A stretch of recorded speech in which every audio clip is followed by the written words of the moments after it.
Are you ready for some fantasy football? As you're making your final preparations to your fantasy draft, so is Jim Cramer. So Jim, let's talk your approach to your fantasy football draft. First of all, full disclosure, I won the Super Bowl last year. I won it by a mile. Okay, so I actually spent a huge amount of time on this.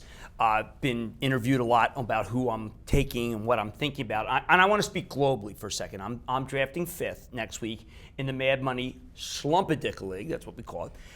But what's important to know is ADP, average draft position. Trying to psych out who's going to go where and when. I've been doing a lot of work on the picks that people have already been doing, and it is a running back game, okay? Those of you who are doing this and you're thinking about drafting a quarterback, wrong, okay? Right. You're thinking about going high with a wide receiver. There's a plethora of wide receivers. I can understand a tight end strategy if you're doing the snake, where you might want to be able to do, yes, like say you have 10-team league, 10-11, you can go with Jimmy Graham and Drew Brees. That's the only time I'm sanctioning that. Right. Sounds like you should actually use your first 2 picks from what I've read on your running backs. Yes. And I'm going to be adamant about this because last year, now get this, so I know whereof I speak. I had Doug Martin. I had Alfred Morris. I mean, can you get better than that? Yes. I had C.J. Spiller. So don't discount me. And I'm looking at all the usuals. It's Rice, it's McCoy. I mean, we all know, obviously, Peterson's first guy. Right. But what I'm saying is, I don't care how obvious it is.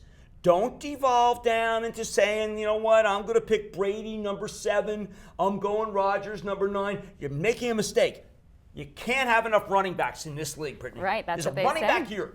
But meanwhile, there's a lot of depth at quarterback and wide receiver, so you can save those till later rounds. Yeah, I mean, Deshaun's going to go. I think he's probably got a 4th round guy, maybe a 3rd round guy, a Dez 2nd round guy. Okay, Megatron. I'm sanctioning Megatron being bought 1st round, the only guy. And by the way, when you look at the whole thing, I'll give you an example. Like, I was so jazzed. I was talking to FantasyGuru.com.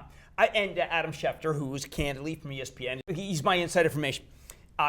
Adam is the best there is. And we were talking about the notion of defense. And I am so jazzed about picking the Patriots because the first few games they have the easiest opponents. And the Patriots defense is much better than it was last year. Still, if you pick them before the 7th round, you're a chump. Right. Save defense and kicker for absolute end. Oh, my, I picked David Akers in the 7th round last year. Because David, I've done a lot of work with him. He's a great guy, but never get attached. I have what I call a man crush on David Akers. Don't let your man crushes get in the way of good drafting. Don't let it cloud your thinking. No.